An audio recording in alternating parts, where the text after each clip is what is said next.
Hi Advanced Hires. I thought I would just go through some ideas connecting Hamlet and Macbeth for you, which you will have to do in the essay. Please note in the OneNote page, I've posted up the quotations for Macbeth and the analysis to go along with it. And if you look back in the Hamlet folder before Christmas, I also gave you really detailed quotations there with analysis. If I was you, I would look through both of them and try to draw together some ideas. But to help you, I thought I'd chat through the following. So we're looking at the tragic hero. That's a concept that we've studied. As you know, a tragic hero has fine qualities which we all admire, but he has this one tragic flaw which fundamentally causes his death. It's the main source of his unravelling throughout the play. In Hamlet, the tragic flaw is inaction. As you know, in a Renaissance society, I would expect a man to be loyal, maintain the honour of his family, and be able to be violent if he needed to. Many would probably define that as toxic masculinity these days, but Hamlet is unable to do that. He is so worried about the state of his soul, or possibly making a mistake in avenging his father's death, even be afraid to do it, afraid to risk his life like that. So in that way, his main tragic flaw is his inaction, and it goes to the root of everything. Shakespeare is, I suppose, asking us what makes a man in both plays. How do we praise masculinity? What parts make up a good man? In a different way, we see Macbeth with a different tragic flaw. His tragic flaw is ambition. So in a way, if you put Hamlet and Macbeth together, you'd almost get the perfect man. But his ambition is absolutely ruthless, and it bypasses his other admirable qualities, because at the start of the play, he does have admirable qualities: a tenderness for his wife, his loyalty to his king, his ability to be brave. Again, Shakespeare's asking what makes a man, and we look at it's almost like under this. Both plays use the mechanism of the tragic hero to look at a different aspect of masculinity, to question what is the ideal, what makes a man. If we look also at the context of the plays, that illuminates for us potentially Shakespeare's varying message. So, first of all, with Hamlet, it's coming to the end of Elizabeth's throne. She's been on the throne a long time. She has no heirs.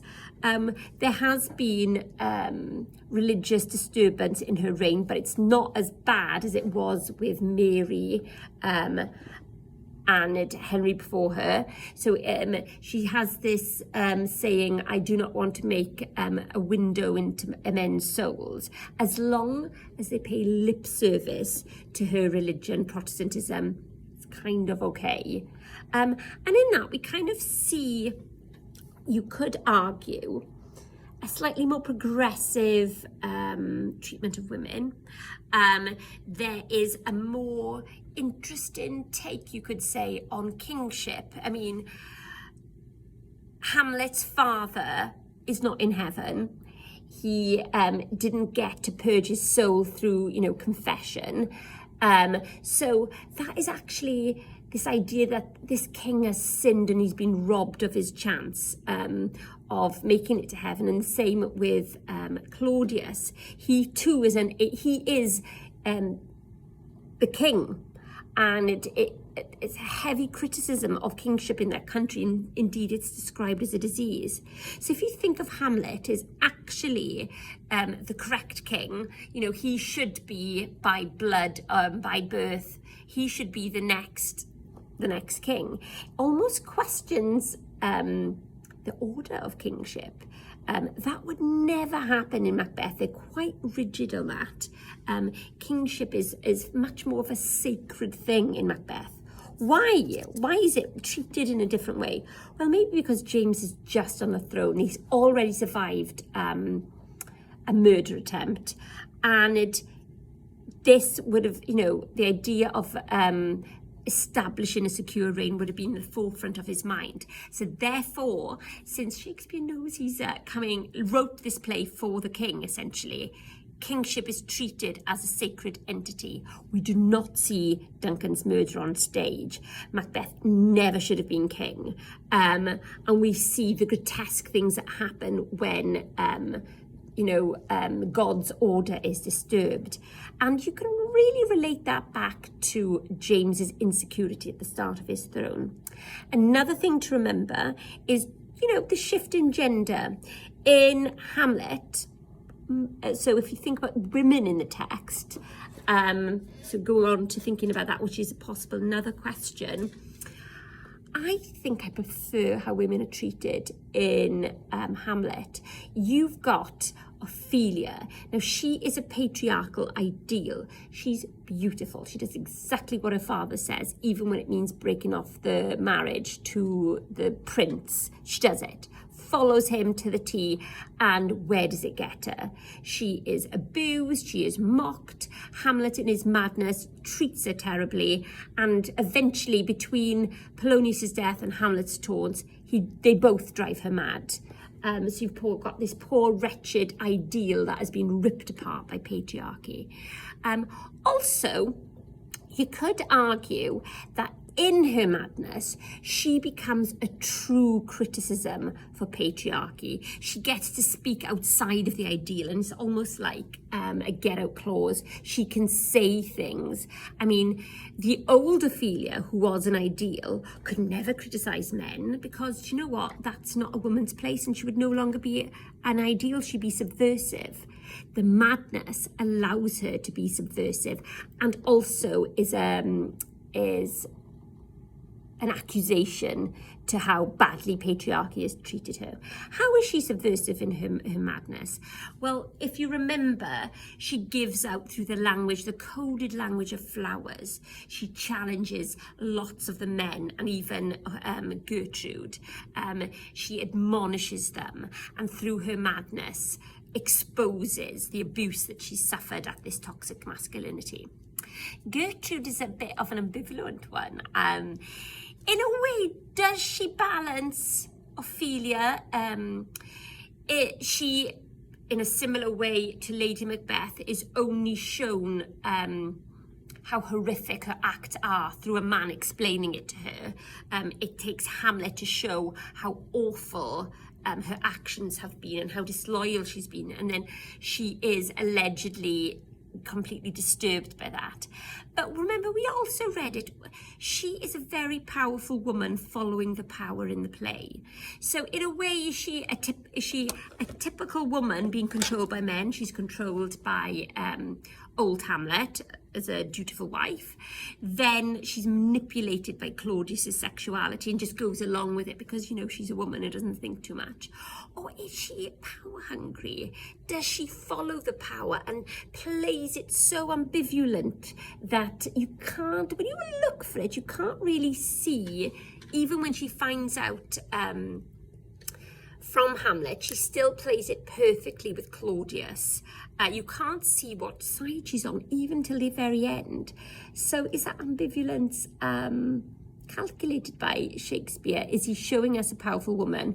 Or is he balancing the patriarchal ideal of Ophelia with the kind of typical naive and thinking woman who is so immoral sexually because women don't really have heads that can think for themselves, that they have to be controlled by men. And once old Hamlet goes, then she's released and shows her depraved ways. So, yeah. Do we think of it? There's two ways of looking at it. Also, if you think of, let's think of in Macbeth, we've got Lady Macbeth, haven't we? She is initially set up as a partner of greatness. And we think to ourselves, oh, brilliant. Is Shakespeare being modern here? You could argue not. He's setting up Lady Macbeth to be this sort of the third witch, if you want, in the play. And it's through her power that she begins to allow Macbeth to unravel through his ambition. So you could argue that what initially seems a very modern relationship at the beginning of the play is used to reinforce the patriarchy. It's almost like Shakespeare saying, see, don't give your wife a lot of power because she will give you bad decisions or, tempt you into bad decisions. And we're so horrified by the way that Lady Macbeth sacrifices her femininity and sex me here, and reminds Macbeth very cruelly of the child that they lost.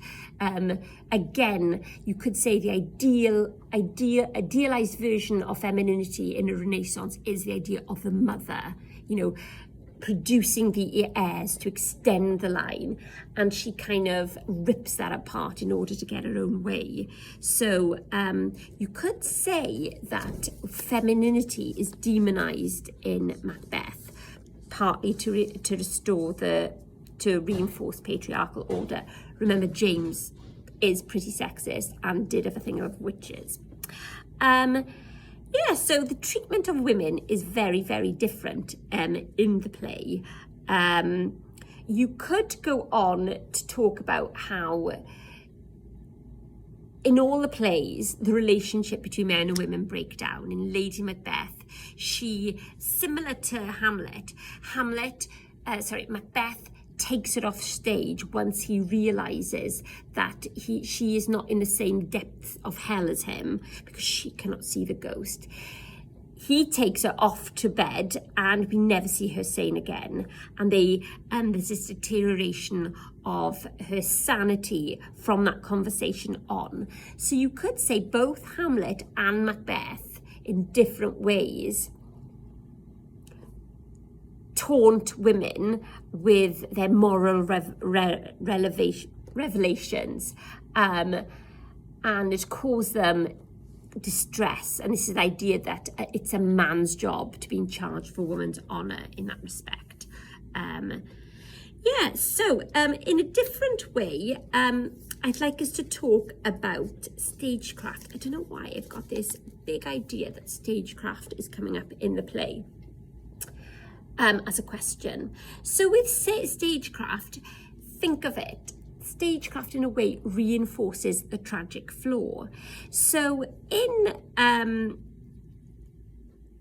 Hamlet, which is an earlier play, it makes sense that the stagecraft is a bit more all over the place because Hamlet's tragic flaw is his inaction. So, things like when he kills Polonius, of course there's going to be a curtain there and he jabs in the dark. Of course it is. Or to show his inaction, of course he's going to stand over Claudius when he's praying with a knife and be unable to do anything.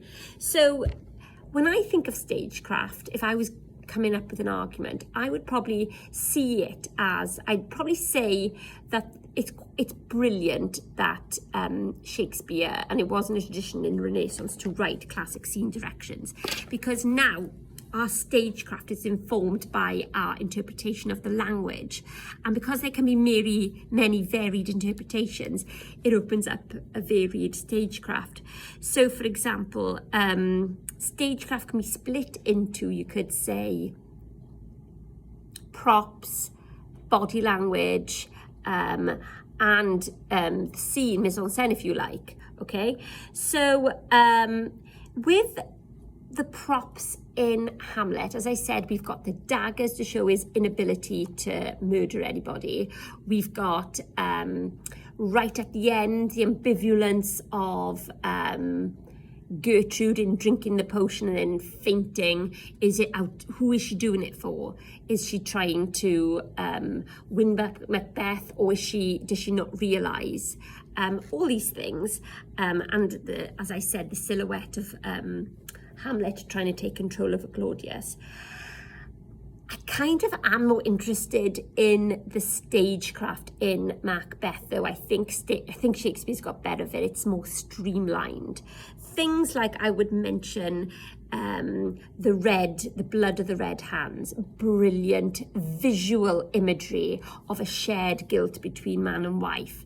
Having the murder off stage with Duncan, again, a brilliant moment to reinforce the sacred nature of kingship and to tap into what is the playwright's most powerful instrument, and that is the audience's imagination.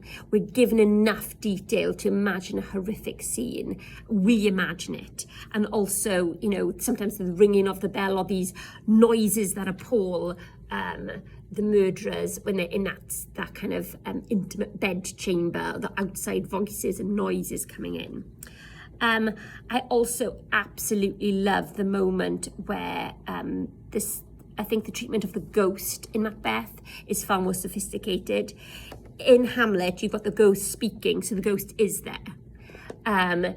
Love the idea of Banquo coming in. Some plays have it with him not being there at all to reinforce Macbeth's, fragile state of mind. Others have him, and Macbeth says, "Do not shake thy glory locks at me." So the ghost never says anything, and love the fact that it comes on, if it does come on, and sits there. And we would have seen that, and we're waiting. It heightens the drama, heightens the tension. We're waiting for him to notice, because he looks at the table and says, "There's no place for me to sit."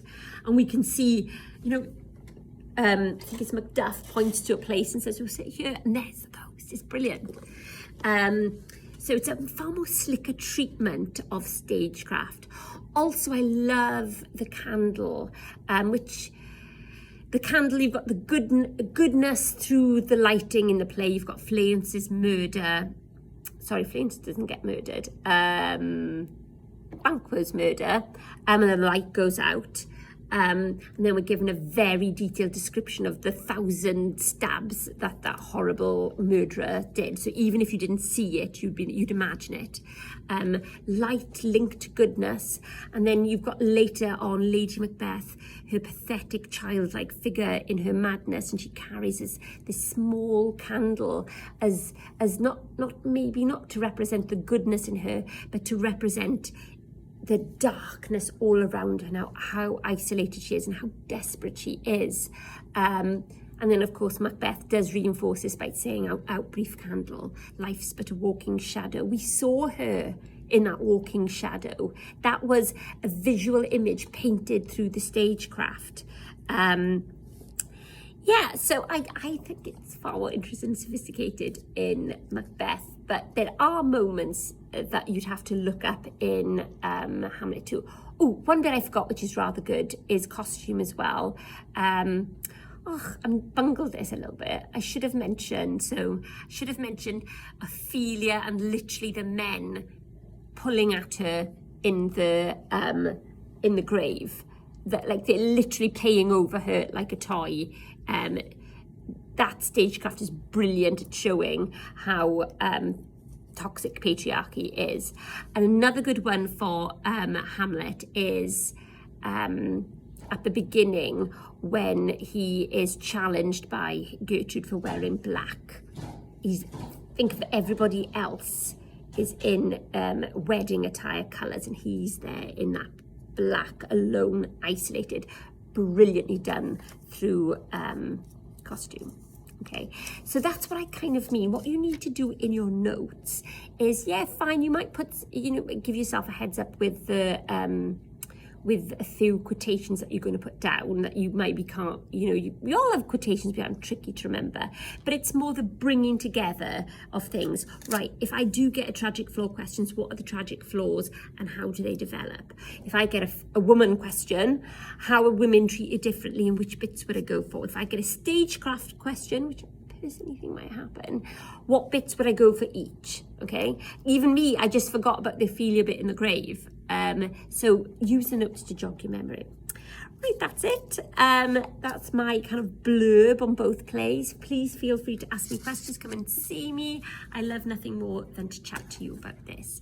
Tomorrow I will post up a video about how to tackle the unseen analysis bit.